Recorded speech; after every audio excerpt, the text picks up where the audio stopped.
నీకు రాయి తగిలినందుకు ఎంత మండితే నీ పాలనలో ప్రజలకు ఎంత మండిందో చెప్తాం. పోలవరం రాకుండా చేసావు, ప్రజలకి మండదా? రాష్ట్రానికి రాజధాని లేకుండా చేసావు, ప్రజలకి మండదా? అంబేద్కర్ విదేశీ విద్యను ఆపేశావు, దళితులకి మండదా? 15 ఏళ్ల అమర్నాథ్ ని పెట్రోల్ పోసి చెరుకు తోటలో నాయకులు తగలబెట్టేస్తే వాళ్ళకి బెయిల్ ఇప్పించావు, దానికోసం ప్రజలకి మండదా? దళిత డాక్టర్ సుధాకర్ ని మాస్క్ అడిగినందుకు పిచ్చోని చేసి చంపితే అది ప్రజలకి మండదా? మనకి డ్రైవర్ ని డోర్ డెలివరీ చంపేసి డోర్ డెలివరీ చేస్తే దళితులకి మండదా? ప్రజలకి మండదా? 30,000 మంది మహిళలు అదృశ్యమైతే ప్రజలకి మండదా? అంగన్వాడీ టీచర్లని కాల్తో తొక్కిస్తే ప్రజలకి మండదా? ఆశా వర్కర్లని అరెస్టులు చేయిస్తే ప్రజలకి మండదా? నిరంకుశతో నీ పాలన చూస్తే ప్రజలకి మండదా? అందుకే చెప్తున్నాం, కడుపు మండి ఉన్నారు జనం. ఈ రోజున అన్ని సర్వేలు, దాదాపు 11 నుంచి 13 సర్వేలు మన ఎన్డీఏ కూటమి, తెలుగుదేశం, జనసేన, భారతీయ జనతా పార్టీ 20 నుంచి 23 పార్లమెంట్లు మనం గెలుస్తున్నాం. జగన్ కి మొన్న అడుగుతా ఉన్నాడు, వై నాట్ 175, వై నాట్ 175 అంటున్నాడు. బందర్ నుంచి చెప్తున్నాం, వై నాట్ 15? 150కి వచ్చిన ఒక్కటి కొడితే 15 చాలు జగన్ కి, 15 చాలు జగన్ కి. మీరు ఆలోచించండి, మీ భవిష్యత్తు కోసం. కులాలకి దాటి జగన్ కులాలను లేపుతాడు. చంద్రబాబు గారి సామాజిక వర్గం చేత తిట్టిస్తాడు, నన్నేమో నా సామాజిక వర్గం చేత తిట్టిస్తాడు, ప్రతి ఒక్కరిని వారి కులాల చేత తిట్టిస్తాడు. ఇక్కడున్న ఈ ఆకు రౌడీని అడుగుతా, ఆకు రౌడీ ఎమ్మెల్యేని అడుగుతున్నా, నేను నీ కులం అయితే నీకు నోరు అలుసా? నీకు మేము కాపు అని చెప్పి బూతులు తిడతావా? నువ్వు ఏమనుకోలేదు, బలుపు అనుకోవాలా? ఏమనుకోవాలి? వెళ్ళి నువ్వు ఊడిగం చేసుకో, అక్కడికి వెళ్ళి జగన్ దగ్గరికి వెళ్ళి ఊడిగం చేసుకో, కుక్క పిల్లలాగా కూర్చొని పాకు. మమ్మల్ని మాట్లాడకు, జాగ్రత్త. ఒళ్ళు దగ్గర పెట్టుకొని మాట్లాడు, ఎక్కువ మాట్లాడుకో. తమాషాలుగా ఉంది ఒక్కొక్కడికి, కడుపు మండదా మాకు? మర్యాదగా మాట్లాడతాం, మర్యాద ఇస్తాం, మర్యాద నిలబెట్టుకో. పిచ్చి పిచ్చి వాగుళ్ళు వాక్కండి ఒక్కొక్కళ్ళు. మా కసులు లేక కాదు, ప్రజాస్వామ్య విధానాన్ని గౌరవిస్తాం. దాన్ని దృష్టిలో పెట్టుకొని మాట్లాడండి. ఒళ్ళు నోరు ఇష్టం వచ్చినట్టుగా పడేయకండి. చెప్తున్నా, 25 సంవత్సరాలు నా జీవితాన్ని రాజకీయాలకి పెడతా ఉన్నాను. ఆంధ్రప్రదేశ్ బాగుండాలి, దేశం బాగుండాలి, తెలుగు ప్రజల ఐక్యత బాగుండాలి. మీరు మాతో గొడవ పెట్టుకోవడం అంటే నీ బిడ్డలతో సహా 25 సంవత్సరాలు నేను చచ్చే వరకు నాతో గొడవ పెట్టుకోవడం గుర్తుపెట్టుకో. చాలా సహనం మాకు, చాలా సహనం. చంద్రబాబు గారు నిజంగా చెప్తున్నాను, ఆయన కక్ష పూర్తి ధోరణి ఉంటే పెద్దిరెడ్డి రామచంద్రారెడ్డి అనే వ్యక్తి వచ్చేవాడు కాదు. ఎప్పుడు ఆయన చేసిన అక్రమ కేసులు ఎప్పుడో లోపల పెట్టించేవారు. ఆయన పెద్ద మనసు వదిలేశారు ఆయన. అలాగే చెప్తా ఉన్నాను, ఈ రోజున పెద్దిరెడ్డి రామచంద్రారెడ్డి గారు కానీ, మిథున్ రెడ్డి గారు కానీ, వాళ్ళకంట కూర్చోబెట్టి వాళ్ళ ఏరియాలో ఎవరు రాకూడదంట, వాళ్ళ నియోజకవర్గాలు ఎవరు వచ్చినా వాళ్ళు ఊరుకోరంట. వాళ్ళు వచ్చి రాష్ట్రం అంతా కెలకొచ్చే. మీరందరూ రాష్ట్రంలో పిఠాపురం దగ్గర నుంచి బందర్ దగ్గర నుంచి అన్ని మానవ వనరులు, అన్ని సహజ వనరుల్లో మీరు ఏళ్లు పెట్టండి. మేము చూస్తూ కూర్చుంటాం, చేతులు కట్టుకొని, నోట్లో ఏళ్లు పెట్టుకొని.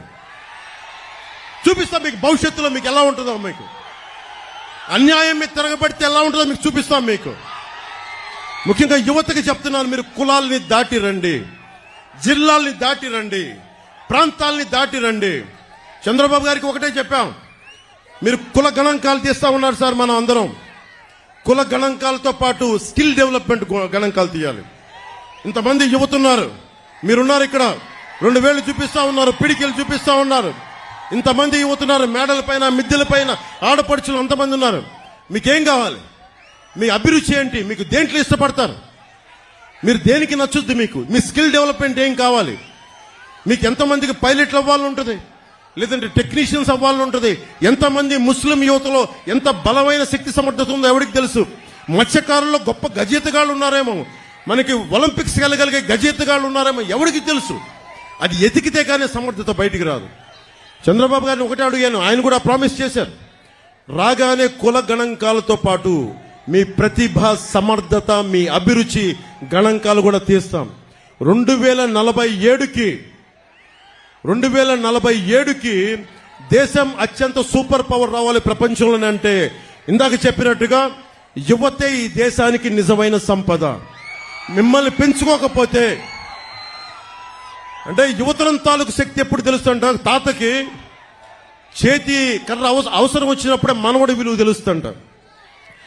నాయకులు పెద్దోళ్ళు అయిపోతుంటే యువత కావాలి.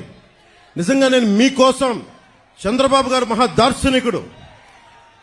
ఈ మధ్య నేను ప్రతిసారి మాదాపూర్కి వెళ్తున్నప్పుడు నేను లేట్ 99లో చూస్తున్నప్పుడు ఆయన 2020 విజన్ కి ఎలా జరుగుద్ది ఏం జరుగుద్ది అని అనుకునేవాడిని. ఈ రోజును చూస్తామంటే లక్షలాది మందికి ఉద్యోగాలు. ఒక్కడి విజనరీ, ఒక్క విజన్, ఒక్కరి దార్శనికత ఏం కావాలి. ఆయన నిజంగా డబ్బే సంపాదించాలంటే కూర్చోబెట్టి దాంట్లో నా 100 ఎకరాలు 200 ఎకరాలు తీసుకోవచ్చు కదా. ఆయన ఏ రోజు అవి చేయలే. ఆయన చేసిందల్లా చాలా సంపద సృష్టించాడు. సంపద సృష్టించడం చాలా కష్టమైన పని. దానాలు ధర్మాలు చేయడం ఈజీ.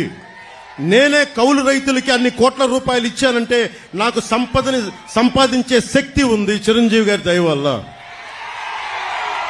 ఆయన ఒక స్కిల్ డెవలప్మెంట్ నాకు ఇస్తే ఆ సంపదను సంపాదించి కౌలు రైతులకి పెట్టగలిగాను. నేనే ఇన్ని కోట్లు సంపాదించి కౌలు రైతులకి ఇస్తే ఇంతమంది యువతకి స్కిల్ డెవలప్మెంట్ కి రేపొద్దున మన ఎన్డీఏ ప్రభుత్వం ఆయన అనుభవంతో కనుక వస్తే ఎంతమంది చేయగలరు.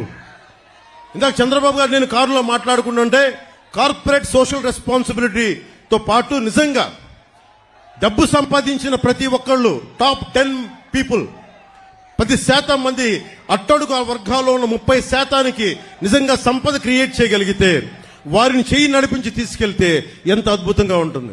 ప్రధానమంత్రి మోదీ గారు అదే కోరుకుంటా ఉన్నారు. అట్టడుగు స్థాయిలో ఉన్న పేదరికులు ఉన్న వాళ్ళకి సంపదన పనులు చేయాలని, సంపాదన ఇవ్వాలి, వాళ్ళకి సంపాదన పనులు చేయాలని ఆ దిశగా మేము అడుగులు ఇస్తున్నాం. ఆ దిశగా మేము ముందుకెళ్తున్నాం. మీకోసం 2.5 దశాబ్దాలు పనిచేయడానికి మేమందరం సిద్ధంగా ఉన్నాం. 2047 ఇక్కడున్న యువత ఆ రోజు 2047కి అందరికీ 25 ఏళ్ల యువకులు అయిపోతారు. మీరందరికీ 40-50 ఏళ్ళు వచ్చేస్తాయి.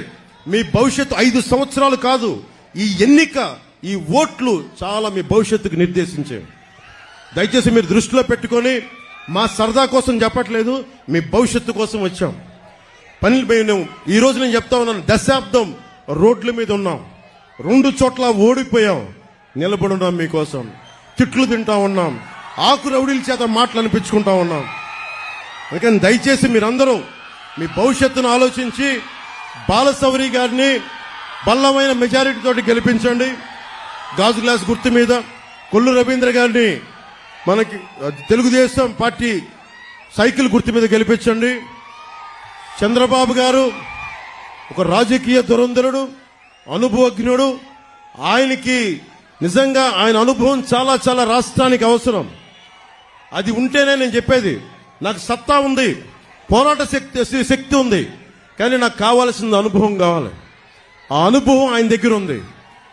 జనసేన పోరాట పటిమ, తెలుగుదేశం పార్టీ నిర్మాణం తాలూకు శక్తి, చంద్రబాబు గారి నాయకత్వం తాలూకు అనుభవం, మోడీ గారి ఆశీస్సులు, ఇవన్నీ కలిపి ఆంధ్రప్రదేశ్ ని అత్యంత అద్భుతంగా స్వర్ణాంధ్రప్రదేశ్ గా చేస్తాయని మనస్ఫూర్తిగా మీ అందరికీ తెలియజేసుకుంటూ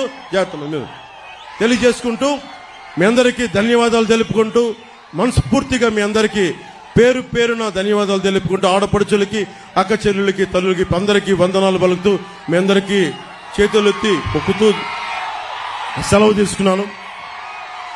తెలుగుదేశానికి జయము జయము, భారతీయ జనతా పార్టీకి జయము జయము, జనసేనకి జయము జయము.